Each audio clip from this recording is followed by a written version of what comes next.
Hello students, my self Sumitra Saini, chemistry lecturer. आप सभी का केमिस्ट्री टूल चैनल में हार्दिक स्वागत है। स्टूडेंट्स, अपना टॉपिक चल रहा था हाइपर कॉन्जुगेशन। इसके अपन ने बेसिक कंसेप्ट थे वो पढ़ लिए थे। आज के लेक्चर में पढ़ेंगे type of hyper conjugation. Hyper conjugation के प्रकार, मतलब अति संयुग्मन के प्रकार।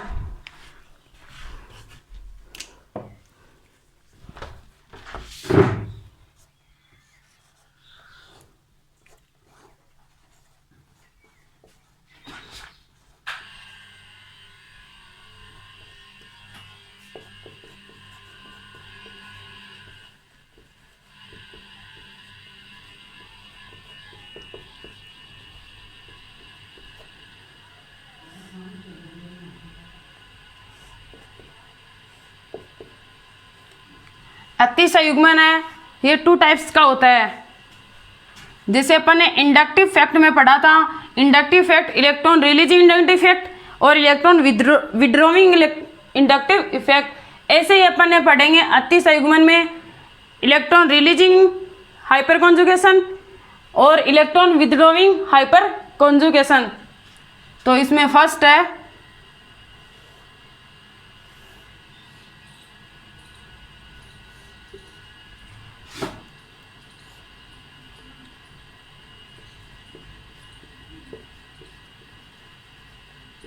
Electron releasing hyper conjugation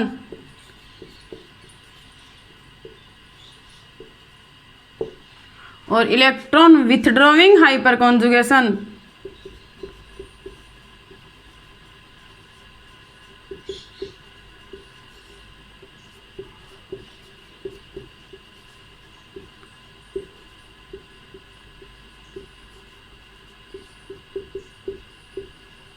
electron releasing hyper conjugation का मीन्स है इलेक्ट्रॉन की अधिकता, जिसके पास क्या हो, इलेक्ट्रॉन्स की अधिकता, इलेक्ट्रॉन की क्या हो, अधिकता। या मैं ऐसे बोल दूं, इलेक्ट्रॉन्स की अधिकता मतलब जो क्या हो, इलेक्ट्रॉन को देता हो, इलेक्ट्रॉन देने वाला। जिसके पास इलेक्ट्रॉन्स की अधिकता होती है वो इलेक्ट्रॉन्स को क्या, जिसके पास इलेक्ट्रॉन्स की कमी होती है इसको इलेक्ट्रॉन्स देता है। इलेक्ट्रॉन विथड्रॉइंग का मीन्स है यहाँ पे क्या है, इलेक्ट्रॉन की क्या है, कमी है, इलेक्ट्रॉन की कमी। इसको मैं ऐसे बोल दूं, ये इलेक्ट्रॉन को क्या खींचता है, इलेक्ट्रॉन को खींचने वाला।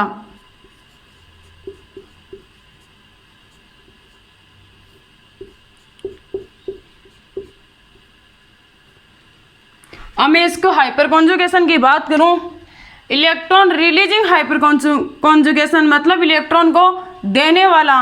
देने वाला क्या होता है हमेशा प्लस एच, और प्लस एच देने वाला, और ये क्या है, इलेक्ट्रॉन खींचने वाला, इसको क्या बोलेंगे, माइनस एच।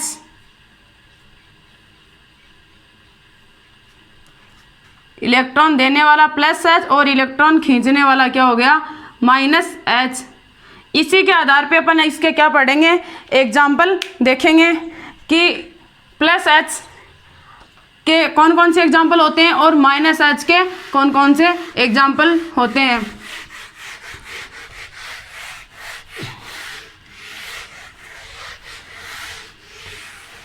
जैसे मैंने कल हाइपर कॉन्जुगेशन में आपको बताया था, हाइपर कॉन्जुगेशन में मैंने आपको क्या बताया था, हाइपर कॉन्जुगेशन में क्या होती है, ओवरलैपिंग होती है। क्या होता है, अति व्यापन होता है। ओवरलैपिंग किस, ये जो ओवरलैपिंग हो रही थी ये किन किन के बीच में हो रही थी, फर्स्ट हो रही थी सिग्मा एंड पी ऑर्बिटल के बीच। ये क्या थी, फर्स्ट ओवरलैपिंग। फर्स्ट कौन सी थी, sigma and P orbital. Second जो ओवरलैपिंग हो रही थी ये किसके बीच में हो रही थी, sigma and pi anti bonding molecular orbital. इनके बीच में जो ओवरलैपिंग होती है ये इनके बीच में जो ओवरलैपिंग होती है किन किन में होती है, सिग्मा एंड पी ऑर्बिटल के बीच में जो ओवरलैपिंग हुई थी वो कौन से कंपाउंड में हुई थी, कार्बोकेटाइन और फ्री रेडिकल में। Sigma and pi anti bonding molecular orbitals, इसमें जो ओवरलैपिंग हो रही थी इसमें अपन ने क्या पढ़ा था, एल्किल एंड एल्काइल बेंजीन, ये अपन ने कल के लेक्चर में पढ़ लिया था। इन्हीं के बेसिस पे अपन क्या देखेंगे, इन्हीं के बेसिस पे अपन देखेंगे कि यहाँ पे मैं क्या लूँ, ऐसा कंपाउंड्स लूँ, जैसे कार्बोकेटाइन लिया मैंने यहाँ पे, या मैं फ्री रेडिकल या मैं एल्किन, इन कंपाउंड्स को लेके मैं क्या बताऊंगी, टाइप ऑफ हाइपर कॉन्जुगेशन। ध्यान से समझिएगा स्टूडेंट्स, यहाँ पे लिया मैंने मान लो कार्बोकेटाइन, या मैंने क्या लिया फ्री रेडिकल, इनके बीच में कौन सी ओवरलैपिंग हो रही थी, सिग्मा एंड पी ऑर्बिटल्स के बीच में ओवरलैपिंग, या मैंने sigma and pi anti bonding के बीच में जो ओवरलैपिंग हो रही थी वो किस में हो रही थी, एल्किल या एल्किल बेंजीन। इससे जुड़ा जो कार्बन है वो कार्बन क्या कहला रहा था, एडजेसेंट कार्बन। इस कार्बन को क्या बोलते हैं, अल्फा कार्बन। और इससे जुड़े हाइड्रोजन को क्या बोल रहे थे, इससे जुड़े हाइड्रोजन को बोल रहे थे अल्फा हाइड्रोजन। मैं यहाँ पे बात करूँ, यहाँ पे क्या जुड़ रहे हैं, हाइड्रोजन। वो हाइड्रोजन कौन से हैं, अल्फा हाइड्रोजन। यहाँ पे हाइड्रोजन के क्या आइसोटोप भी जोड़ सकते हैं। हाइड्रोजन के आइसोटोप क्या होते हैं, आइसोटोप ऑफ हाइड्रोजन। हाइड्रोजन के 3 आइसोटोप होते हैं। इनमें हाइड्रोजन के 3 आइसोटोप तो होते हैं, उनकी पहले कंडीशन देखते हैं कि उनकी कंडीशन क्या क्या होती हैं। उनमें क्या होता है, एटॉमिक नंबर क्या होता है, सेम होता है। एटॉमिक नंबर का मीन्स है परमाणु क्रमांक क्या होता है, सेम।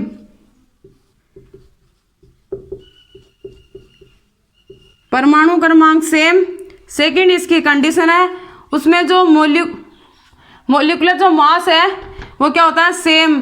मोलिकुलर मास क्या होता है, डिफरेंट, मतलब द्रव्यमान संख्या क्या होती है, डिफरेंट।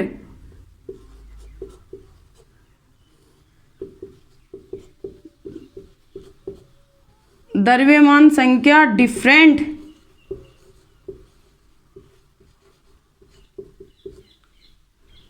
मास नंबर क्या होता है, मास नंबर क्या होता है, डिफरेंट होता है। द्रव्यमान संख्या मतलब मास नंबर डिफरेंट होता है।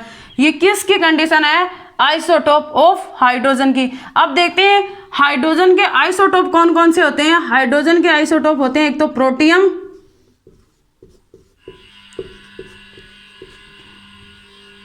सेकंड होता है ड्यूटेरियम,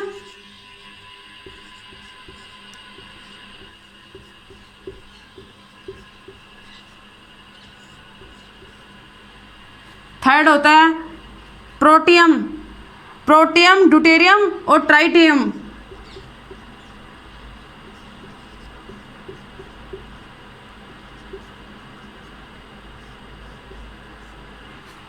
प्रोटियम, ड्यूटेरियम और ट्राइटियम, ये क्या होते हैं, हाइड्रोजन के क्या होते हैं, आइसोटोप। प्रोटियम क्या होता है, प्रोटियम क्या होता है, H हाइड्रोजन।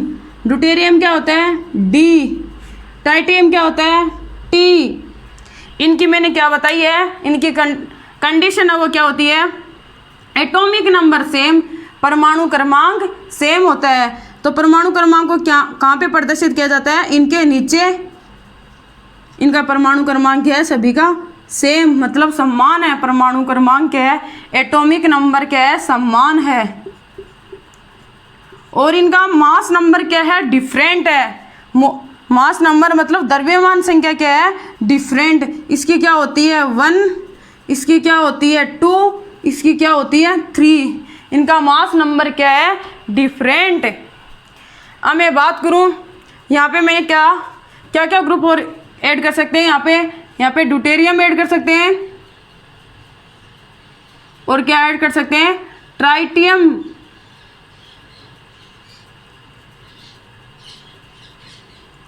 अब मैं बात करूं प्रोटियम, ड्यूटेरियम और ट्राइटियम में हाइपर कॉन्जुगेशन किसका ज़्यादा होगा, प्रोटियम का होगा, ड्यूटेरियम का होगा या ट्राइटियम का होगा। इससे पहले मैं यहाँ पे बात करूं, यहाँ पे हाइड्रोजन के क्या होते हैं 1 इलेक्ट्रॉन, कार्बन का भी क्या होता है 1 इलेक्ट्रॉन, 1 के कितने इलेक्ट्रॉन बना लेंगे 2 इलेक्ट्रॉन। प्रेरणिक प्रभाव में तो क्या होता है इलेक्ट्रॉन का पार्शियली डिस्प्लेसमेंट होता है, और अति संयुग्मन प्रभाव में इलेक्ट्रॉन्स का क्या होता है डीलोकेलाइजेशन होता है। तो यहाँ पे इलेक्ट्रॉन्स का क्या होगा डीलोकेलाइजेशन होगा। तो यहाँ पे क्या है, यहाँ पे क्या है कार्बोकेटाइन है, कार्बोकेटाइन के पास क्या है इलेक्ट्रॉन्स की कमी है, तो यहाँ पे इलेक्ट्रॉन्स आएंगे तो कार्बोकेटाइन कार्बोकेटाइन के पास क्या आ जाएंगे इलेक्ट्रॉन्स आ जाएंगे। तो यहाँ पे हाइड्रोजन पे क्या आएगा, मतलब यहाँ पे क्या आएगा पॉजिटिव चार्ज, मतलब देने वाला, इलेक्ट्रॉन देने वाला, इलेक्ट्रॉन देने वाला, इलेक्ट्रॉन रिलीजिंग बोल दूं मैं यहाँ पे, electron releasing group. Electron releasing group को अपन क्या बोल रहे थे प्लस H हाइपर कॉन्जुगेशन।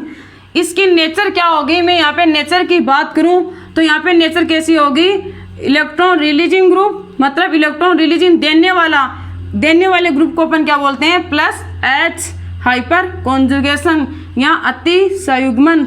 अब मैंने बात की थी कि प्रोटियम और ड्यूटेरियम और ट्राइटियम में हाइपर कॉन्जुगेशन है प्लस H, जो प्रभाव हो इन दोनों में किसका ज़्यादा होता है। एक कंसेप्ट होता है, या मैं बोल दूं कि एक बात बोली जाती है, भारी जो समस्थानिक होते हैं उनकी क्या होती है बंध सामर्थ्य है वो ज़्यादा होती है। एक बात बोली जाती है भारी समस्थानिक की बंध सामर्थ्य ज़्यादा होती है।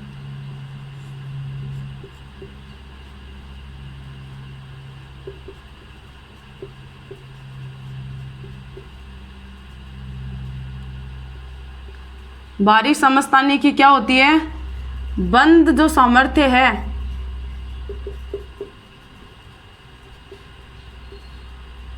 बंध सामर्थ्य क्या होती है ज़्यादा होती है, किसकी भारी समस्थानिक की। या मैं ऐसे बोल दूं हेवियर आइसोटोप का जो बॉन्ड स्ट्रेंथ है वो ज़्यादा होती है, हेवियर आइसोटोप की जो बॉन्ड स्ट्रेंथ है वो ज़्यादा होती है, या इसे बोलते हैं भारी समस्थानिक की बंध सामर्थ्य ज़्यादा होती है। भारी समस्थानिक का मीन्स है इनकी जो द्रव्यमान संख्या है वो क्या होगी ज़्यादा होगी, द्रव्यमान संख्या ज़्यादा होगी। द्रव्यमान संख्या जिसकी जितनी ज़्यादा उसका बंध सामर्थ्य उतना ही ज़्यादा होगा। मैं बात करूँ यहाँ पे कार्बन हाइड्रोजन या कार्बन प्रोटियम, कार्बन ड्यूटेरियम और कार्बन ट्राइटियम, अगर मैं ऊपर से नीचे आ रही हूँ तो बंध सामर्थ्य क्या हो रहा है ज़्यादा हो रहा है। बॉन्ड स्ट्रेंथ क्या है ज़्यादा है, किनकी हाइड्रोजन की। हाइड्रोजन ड्यूटेरियम और ट्राइटियम में बंध सामर्थ्य किसकी ज़्यादा है ट्राइटियम की ज़्यादा है। क्यों ज़्यादा है, क्योंकि इसका द्रव्यमान संख्या क्या है सबसे ज़्यादा, इसका 1 है, इसका 2 है, इसका 3 है।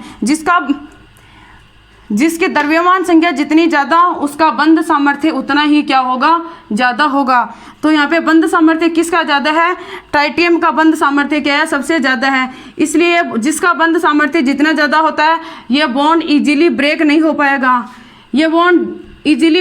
हो पाएगा, इस वजह से यहाँ पे क्या हो गया इसका बंध सामर्थ्य भी ज़्यादा हो गया। इसमें हाइपर कॉन्जुगेशन अति संयुग्मन प्रभाव इतना जल्दी इन्वॉल्व नहीं होगा। यहाँ पे कार्बन हाइड्रोजन और कार्बन ड्यूटेरियम में क्या है बंध सामर्थ्य क्या है कम है, बंध सामर्थ्य कम मीन्स यहाँ पे द्रव्यमान संख्या क्या है कम है। जिसकी द्रव्यमान संख्या जितनी कम होगी उसमें बंध सामर्थ्य उतना ही क्या होगा कम होगा। जितना कम बंध सामर्थ्य होगा या जितनी कम द्रव्यमान संख्या होगी उसमें अति संयुग्मन प्रभाव है वो क्या होगा जल्दी इन्वॉल्व होगा। यहाँ पे हाइपर कॉन्जुगेशन जल्दी इन्वॉल्व होगा क्योंकि जिसकी बंध सामर्थ्य ज़्यादा होती है उसमें कार्बन हाइड्रोजन और कार्बन ड्यूटेरियम के बीच में जो बॉन्ड है वो इजीली ब्रेक हो जाएगा। इजीली ब्रेक होने से अतिसंयुग्मन प्रभाव जल्दी ही इन्वॉल्व हो जाएगा। अब मैं बात करूं कि हाइपर कॉन्जुगेशन है, अतिसंयुग्मन प्रभाव है, वो सबसे ज़्यादा किस में होगा? सबसे ज़्यादा प्रोटियम में होगा, फिर ड्यूटेरियम में होगा, फिर ट्राइटियम में होगा। क्यों होगा इसका रीज़न बता दिया है, क्योंकि इसकी द्रव्यमान संख्या ज़्यादा है। द्रव्यमान संख्या ज़्यादा है तो इसकी क्या होगी? बंध सामर्थ्य भी ज़्यादा होगी, ये बॉन्ड इजीली ब्रेक नहीं हो पाएगा। इसकी वजह से अतिसंयुग्मन प्रभाव इन्वॉल्व नहीं होगा जितना ज़्यादा इनमें होगा। तो मैं बात करूँ किसकी?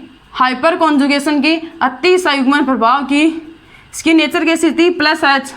तो मैं यहाँ पे बात करूँ प्लस एच है वो किस में ज़्यादा होगा? प्लस एच है वो हाइड्रोजन में सबसे ज़्यादा होगा, फिर किस में होगा? ड्यूटेरियम में, फिर किस में होगा? ट्राइटियम में। ट्राइटियम में सबसे कम होगा।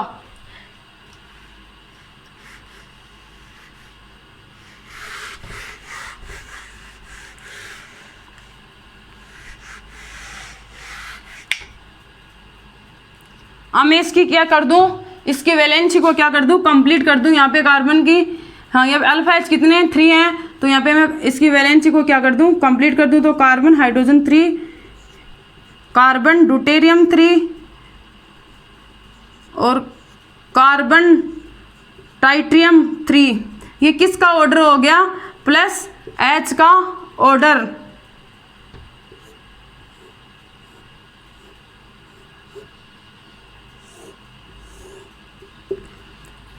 ऐसे ही मैं इसको प्रेणी प्रभाव से जोड़ूं, हाइड्रोजन, ड्यूटेरियम और ट्राइटियम में, इनमें प्रेणी प्रभाव किस में ज़्यादा होगा? तो प्रेणी प्रभाव में अपन ने क्या पढ़ा था? Electron releasing inductive effect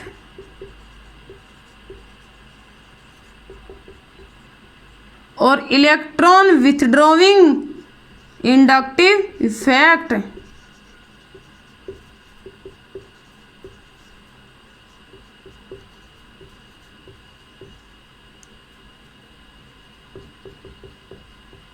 electron releasing inductive effect और electron withdrawing inductive effect. Electron releasing को अपन ने क्या बोला था? इलेक्ट्रॉन रिलीजिंग को अपन ने बोला था प्लस आई, और जो देने वाला हो प्लस आई, इलेक्ट्रॉन विथड्रॉइंग जो खींचने वाला हो वो क्या होगा? माइनस आई। इसको मैं अतिसंयुग्मन प्रभाव से जोड़ूं, किससे? अतिसंयुग्मन से, हाइपर कॉन्जुगेशन से। अतिसंयुग्मन प्रभाव से जोड़ूं तो क्या होगा? प्लस आई मतलब दे रहा है, देने का मतलब प्लस एच, तो यहाँ पे क्या होगा? Plus H. यहाँ पे क्या होगा? Minus H. तो मैं बात करूँगी इंडक्टिव इफेक्ट सबसे ज़्यादा किस में होगा? इंडक्टिव इफेक्ट की पावर है वो सबसे ज़्यादा होती है ट्राइटियम में, उसके बाद में होती है ड्यूटेरियम में, और सबसे कम होती है प्रोटियम में। तो मैं प्लस आई ऑर्डर की बात करूं कि प्लस आई मतलब इंडक्टिव इफेक्ट किस में ज़्यादा होगा? तो इंडक्टिव इफेक्ट सबसे ज़्यादा किस में है? ट्राइटियम में। क्यों? ट्राइटियम में की पावर सबसे ज़्यादा होती है, किसकी? ट्राइटियम की। किसके प्रति? इंडक्टिव इफेक्ट के, प्रेणी प्रभाव के प्रति। तो मैं इसके भी क्या करूँ? वैलेंसी को कंप्लीट करूँ। तो यहाँ पे क्या आएगा? CS3, यहाँ पे CD3, यहाँ पे CT3। ये क्या है? प्लस आई का क्या है? ऑर्डर है। सबसे ज़्यादा किस में है? CT3 में, और सबसे कम किस में है? CS3 में। अब मैं ऐसे बोल दूं कि हाइपर कॉन्जुगेशन से तो अलग ऑर्डर आ रहा है और इंडक्टिव इफेक्ट से क्या आ रहा है? अलग ऑर्डर आ रहा है। इसमें तो सबसे हाइपर कॉन्जुगेशन सबसे ज़्यादा किस में? CS3 में, और इंडक्टिव इफेक्ट सबसे ज़्यादा किस में है? ट्राइटियम में। तो ये दोनों ही ऑर्डर अलग अलग आ रहे हैं। एग्जाम में अगर ऑर्डर की बात करें तो इस ऑर्डर को लिखेंगे या इस ऑर्डर को लिखेंगे। तो एक बात बोली जाती है कि अतिसंयुग्मन प्रभाव है वो प्रेणी प्रभाव से ज़्यादा होता है। मैं ऐसे बोल दूं कि हाइपर कॉन्जुगेशन है वो डोमिनेट होता है किससे, इंडक्टिव इफेक्ट से। अति संयुग्मन है वो ज्यादा होता है किससे,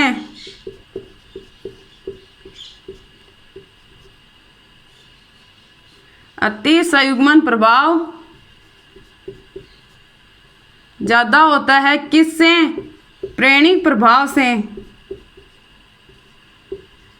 अति संयुग्मन प्रभाव है वो प्रेरणिक प्रभाव से क्या होता है, ज्यादा होता है।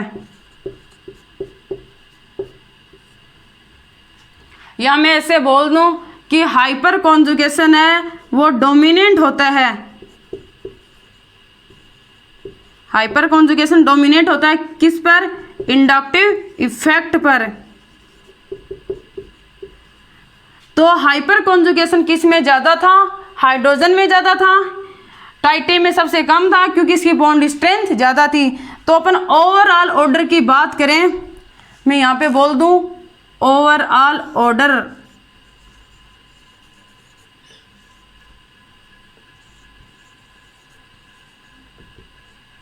ओवरऑल ऑर्डर किसका ज़्यादा होगा, ओवरऑल ऑर्डर है वो CH3 का सबसे ज़्यादा होगा, फिर CD3 का होगा, फिर CT3 का होगा। ये क्या है, ओवरऑल ऑर्डर। ये अपन ने किस में देखा है, हाइपर कॉन्जुगेशन मतलब इलेक्ट्रॉन रिलीजिंग ग्रुप, मतलब इलेक्ट्रॉन रिलीजिंग ग्रुप मतलब +H हाइपर कॉन्जुगेशन में देखा है, +H अति संयुग्मन प्रभाव में देखा है। ऐसे ही अपन इलेक्ट्रॉन विथड्रॉइंग ग्रुप में भी देखेंगे कि इलेक्ट्रॉन विथड्रॉइंग ग्रुप में क्या होता है। जैसे मैंने ओवरलैपिंग में बात की थी, ओवरलैपिंग में क्या था, सिग्मा एंड पी ऑर्बिटल्स के बीच में ओवरलैपिंग किस में थी, कार्बोकेटाइन और फ्री रेडिकल में। Sigma and pi anti bonding molecular orbitals के बीच में जो ओवरलैपिंग हो रही थी उसमें क्या पड़ा था, एल्किन एंड एल्काइन। ऐसे ही हम यहाँ पे क्या लेते हैं, कोई कंपाउंड्स लेते हैं। वो कंपाउंड्स क्या है, ध्यान से देखना। जैसे मैंने लिया यहाँ पे वही कार्बोकेटाइन, इसमें बड़ी थी सिग्मा एंड पी ऑर्बिटल्स के बीच में ओवरलैपिंग। ऐसे यहाँ पे लिया फ्री रेडिकल, ऐसे ही लिया यहाँ पे एल्किन,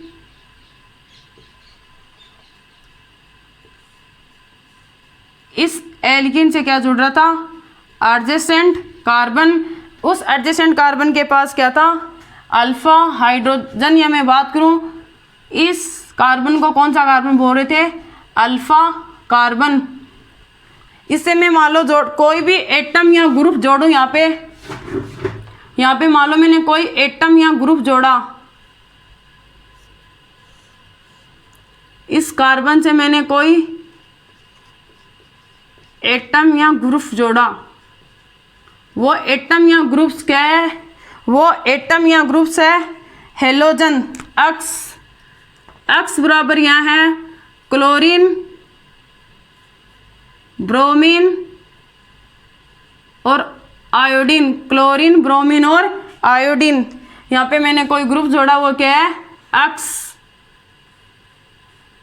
एक्स मैंने बता दिया, क्लोरीन ब्रोमीन और आयोडीन।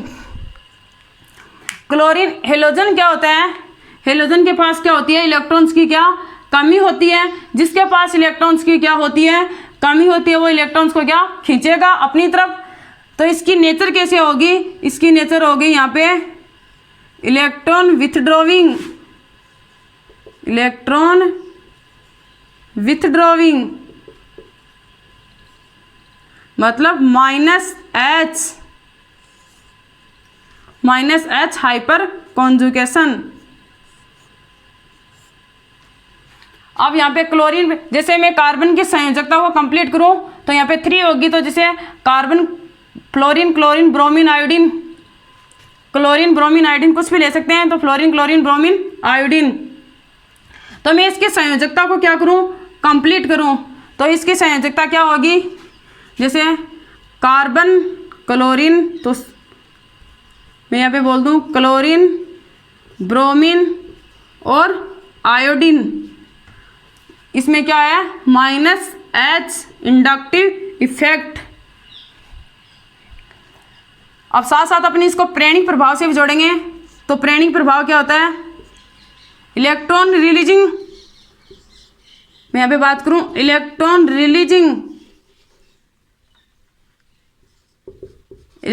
रिलीजिंग इंडक्टिव इफेक्ट और इलेक्ट्रॉन विथड्रॉविंग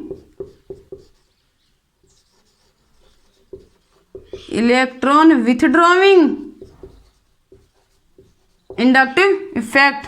इसको मैंने किससे जोड़ा है? प्रेरणिक प्रभाव से, इंडक्टिव इफेक्ट से। अपन साथ साथ में प्रेरणिक प्रभाव को भी जोड़ते चलेंगे जिससे अच्छे से समझ में आ जाएगा। इलेक्ट्रॉन रिलीजिंग का मीन्स मैंने अभी बताया था, प्लस आई इंडक्टिव इफेक्ट और इलेक्ट्रॉन विथड्रॉइंग माइनस आई इंडक्टिव इफेक्ट। यहाँ पे मैं अति संयुग्मन प्रभाव की बात करूँ तो यहाँ पे अति संयुग्मन प्रभाव क्या होगा? अति संयुग्मन का क्या है? अति संयुग्मन प्रभाव इलेक्ट्रॉन रिलीजिंग देने वाला, तो मैं यहाँ पे बोल सकती हूँ इसको प्लस एच, इसको माइनस एच। अति संयुग्मन से भी मैंने इसको जोड़ दिया है। तो यहाँ पे माइनस एच तो क्या हो गया? माइनस आई। तो माइनस आई भी किसका होगा? क्लोरीन ब्रोमीन और आयोडीन में माइनस आई किसका ज़्यादा होगा? क्लोरीन ब्रोमीन और आयोडीन। माइनस आई का जनरली ऑर्डर क्या होता है? माइनस आई का जनरली ऑर्डर क्या होता है? फ्लोरीन की सबसे ज़्यादा होती है क्या? Minus I order. फिर किसका होता है? क्लोरीन का, फिर ब्रोमीन का और फिर आयोडीन का। फ्लोरीन की माइनस आई ऑर्डर, फ्लोरीन का सबसे ज़्यादा, फिर क्लोरीन का, फिर ब्रोमीन का, फिर आयोडीन का। ऐसे यहाँ पे बात करूँ माइनस आई सबसे ज़्यादा किसका होगा? क्लोरीन का माइनस आई सबसे ज़्यादा होगा, फिर ब्रोमीन का और फिर आयोडीन का। ये किसका ऑर्डर आया यहाँ पे? माइनस आई का ऑर्डर, इंडक्टिव इफेक्ट का। इसकी मैं भी क्या कर दूं? संयोजकता को क्या कर दूं? कंप्लीट कर दूं। जैसे मान लो मैंने इसकी संयोजकता यहाँ पे कंप्लीट की है, वो क्या है ध्यान से देखना। यहाँ पे भी क्या होंगी? जैसे कार्बन की 3 अल्फा एच क्या होते हैं? 3 होते हैं। इसकी जैसे कार्बन क्लोरीन CCl3, यहाँ पे क्या हो गया? CBr3, यहाँ पे क्या हो गया? CI3। तो CCl3 की क्या होती है? माइनस आई इंडक्टिव इफेक्ट सबसे ज़्यादा होता है, फिर CBr3 और फिर CI3। ये अपन ने इंडक्टिव इफेक्ट पढ़ा था, तब देखा था माइनस आई का ऑर्डर, फ्लोरीन का माइनस आई सबसे ज़्यादा, फिर क्लोरीन का और फिर ब्रोमीन का और फिर आयोडीन का। अब बात आती है हाइपर कॉन्जुगेशन की, अति संयुग्मन प्रभाव की। ये तो अपन ने क्या देख लिया था? माइनस आई का जो ऑर्डर था, मैं यहाँ पे लिख दूँ, माइनस आई जनरली किस में ज़्यादा होता है? माइनस आई फ्लोरीन में सबसे ज़्यादा होता है, फिर क्लोरीन में और फिर ब्रोमीन में और फिर आयोडीन में। ये क्या है? जनरली ऑर्डर है किसका? माइनस आई का। अब ऐसे ही अपन किस में देखेंगे? हाइपर कॉन्जुगेशन में, अति संयुग्मन प्रभाव में, कि क्लोरीन का ज़्यादा होगा या ब्रोमीन का ज़्यादा होगा या आयोडीन का ज़्यादा होगा। तो पीरियोडिक टेबल में, आवर्त सारणी में वर्ग में ऊपर से नीचे जाते हैं, वर्ग में ऊपर से नीचे, या मैं ऐसे बोल दूं वर्ग में टॉप टू बॉटम आते हैं, टॉप टू बॉटम आते हैं, तो आकार क्या होता है? इंक्रीज होता है, आकार इंक्रीज। तो वर्ग की बात करें तो क्लोरीन, फ्लोरीन मान लो मैं यहाँ पे लिया फ्लोरीन, फिर लिया क्लोरीन, फिर लिया ब्रोमीन, फिर लिया यहाँ पे आयोडीन। तो वर्ग में ऊपर से नीचे या टॉप टू बॉटम आते हैं तो आकार क्या होता है? साइज क्या होती है? इंक्रीज होती है। तो हाइड्रोजन आयोडीन की साइज सबसे ज़्यादा होगी। आयोडीन की जो साइज है, मैं यहाँ पे से बोल दूँ carbon fluorine, carbon chlorine, carbon bromine, carbon iodine. यहाँ पे मैंने कार्बन को भी काम में ले लिया है। तो यहाँ पे सेम ग्रुप्स तो क्या है? कार्बन है, डिफरेंट ग्रुप्स क्या है? Fluorine, chlorine, bromine, iodine. आकार क्या होता है? इंक्रीज होता है। इसकी मैं यहाँ पे बात करूँ आकार इंक्रीज की,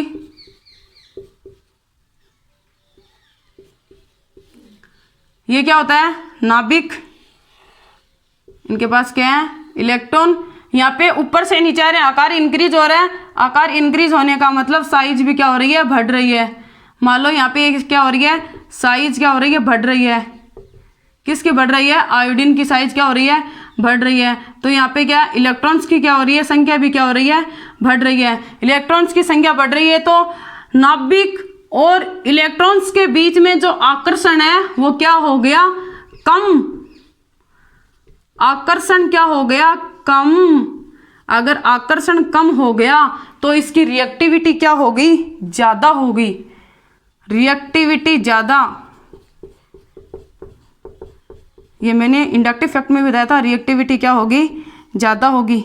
रिएक्टिविटी ज्यादा होगी तो हाइपर कॉन्जुगेशन भी क्या हो गया, ज्यादा हो गया। हाइपर कॉन्जुगेशन क्या हो गया, ज्यादा हो गया, क्योंकि इसका आकर्षण कम हो गया। नाभिक और इलेक्ट्रॉन्स के बीच में साइज बढ़ने के कारण आकर्षण कम हो गया, जिससे कार्बन और आयोडीन के बीच में जो ये बॉन्ड है ये इजीली ब्रेक हो जाएगा। इजीली ब्रेक होने की वजह से इसमें क्या हो जाएगी, रिएक्टिविटी क्या हो जाएगी, ज़्यादा हो जाएगी। अगर जिसकी रिएक्टिविटी ज़्यादा है तो उसमें अतिसंयुग्मन प्रभाव भी क्या है, ज़्यादा है। हाइपर कॉन्जुगेशन भी क्या है, ज़्यादा है। तो आयोडीन में क्या होता है, हाइपर कॉन्जुगेशन ज़्यादा होता है। किससे, ब्रोमीन और क्लोरीन से। तो इसकी भी मैं यहाँ पे संयोजकता को कंप्लीट करूँ तो यहाँ पे मैंने ले दिया कार्बन CCl3, कार्बन Br3 और कार्बन आयोडीन 3। ये किसका ऑर्डर हो गया, हाइपर कॉन्जुगेशन का, अतिसंयुग्मन प्रभाव का। किसका ऑर्डर है ये, अतिसंयुग्मन प्रभाव का। ये किसका है, इंडक्टिव इफेक्ट का। इंडक्टिव इफेक्ट का ये क्या है, जनरल ऑर्डर। अब इसमें भी बात करूं कि इसमें डोमिनेट कौन सा होगा, हाइपर कॉन्जुगेशन होगा या इंडक्टिव इफेक्ट होगा। तो मैंने बताया था आपको कॉन्जुगेशन है वो डोमिनेट होता है किस पे, इंडक्टिव इफेक्ट पे। हाइपर कॉन्जुगेशन डोमिनेट होता है किस पे, इंडक्टिव इफेक्ट पे। इंडक्टिव इफेक्ट पे हाइपर कॉन्जुगेशन किसका ज़्यादा होता है, आयोडीन का। क्यों होता है, क्योंकि इसमें आयोडीन वाला बॉन्ड इजीली ब्रेक हो जाएगा, क्योंकि इसमें आकर्षण कम है। रिएक्टिव इसकी साइज क्या है, ज़्यादा है, ऊपर से नीचे आ रहे हैं तो इलेक्ट्रॉन्स की संख्या क्या हो रही है, इंक्रीज हो रही है। तो यहाँ पे साइज क्या है, ज़्यादा है, इसकी आकर्षण कम है, इसकी वजह से रिएक्टिविटी ज़्यादा है। रिएक्टिविटी ज़्यादा है तो हाइपर कॉन्जुगेशन भी ज़्यादा है। तो अपन ओवरऑल ऑर्डर की बात करें कि ओवरऑल ऑर्डर किसका ज़्यादा होगा, ओवरऑल ऑर्डर किसका ज़्यादा होगा, कार्बन आयोडीन का। किससे, कार्बन ब्रोमीन से। सबसे कम किसका होगा, कार्बन क्लोरीन का। ये अपना क्या आ गया, ओवरऑल ऑर्डर।